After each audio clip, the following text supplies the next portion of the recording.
Assalamualaikum warahmatullahi wabarakatuh. Halo teman-teman semuanya, semoga selalu dalam keadaan sehat walafiat dan selalu diberkahi di setiap langkahnya. Tak lupa juga kita doakan saudara-saudara kita, teman-teman kita yang sedang sakit, yang ada di rumah ataupun di rumah sakit, semoga lekas sembuh dan bisa beraktivitas seperti sedia kalanya. Amin ya Allah ya Rabbal Alamin. Pada kesempatan hari ini kita akan bahas tentang derajat gejala COVID-19. Ada 5 derajat gejala COVID-19. Yang pertama adalah tanpa gejala, kedua gejala ringan, ketiga gejala sedang, keempat gejala berat, dan yang terakhir adalah kritis. Kita bahas satu-satu. Yang pertama adalah tanpa gejala.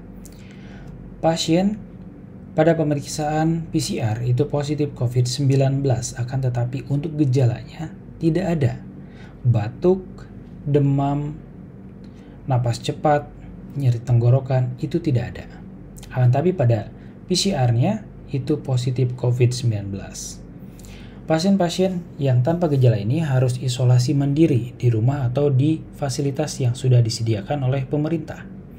Jangan sampai masih beraktivitas seperti biasanya, bertemu dengan orang lain, bercengkrama, itu sangatlah mungkin untuk menularkan ke orang lain.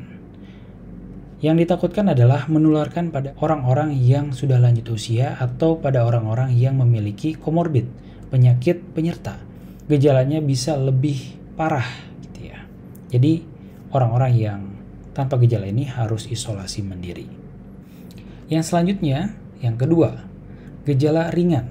Pasien yang positif COVID-19 tanpa ada pneumonia atau infeksi pada paru-parunya dan memiliki gejala seperti batuk, demam, hilang penciuman, badannya nyeri-nyeri, lemas, nafsu makan turun, diare. Nah, ini adalah yang gejala ringan. Gejala ringan ini harus isolasi mandiri juga. Bisa isolasi mandiri di rumah atau di fasilitas yang sudah disediakan oleh pemerintah. Saturasi oksigen pada pasien yang gejala ringan itu lebih dari 95%, room air ya, udara ruangan, tanpa bantuan oksigen gitu ya. Room air tuh jadi kayak gini aja gitu ya, kayak gini biasa tanpa ada selang oksigen di tubuhnya. Yang ketiga, gejala sedang.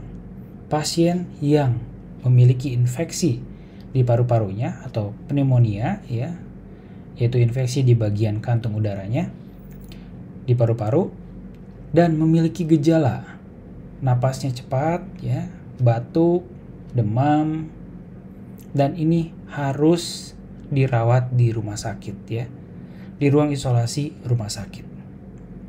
Jadi tidak di rumah. Pada gejala sedang ini, saturasi oksigennya adalah di atas atau sama dengan 93%, tanpa menggunakan bantuan oksigen atau room air ya, udara ruangan. Yang keempat yaitu gejala berat.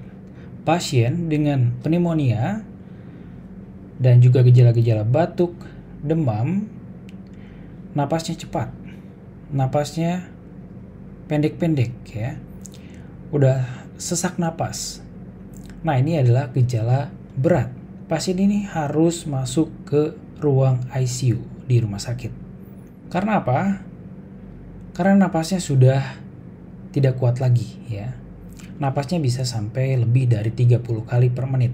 Yang normalnya, orang normal itu ya 20 kali, 22 kali, 18 kali per menit itu masih normal. Akan tapi kalau napasnya sudah 30 kali per menit atau lebih dari 30 kali per menit, ini harus ditangani di ICU rumah sakit. Dan yang terakhir adalah kritis, di mana pasien sudah tidak kuat lagi untuk bernapas sendiri. Jadi harus dibantu dengan mesin ventilator.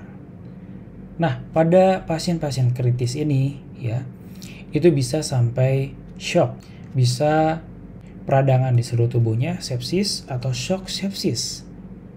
Nah, ini bisa sampai tekanan darahnya turun, nadinya turun, semuanya fungsi dari organ-organ tubuhnya turun. Ini adalah keadaan-keadaan yang kritis, sama. Ini harus ditangani di ICU. ICU dengan tekanan negatif di rumah sakit. Dan harus memiliki bantuan napas. Dengan apa? Ya dengan mesin ventilator. Mungkin itu saja yang bisa saya sampaikan. Semoga bermanfaat. Assalamualaikum warahmatullahi wabarakatuh.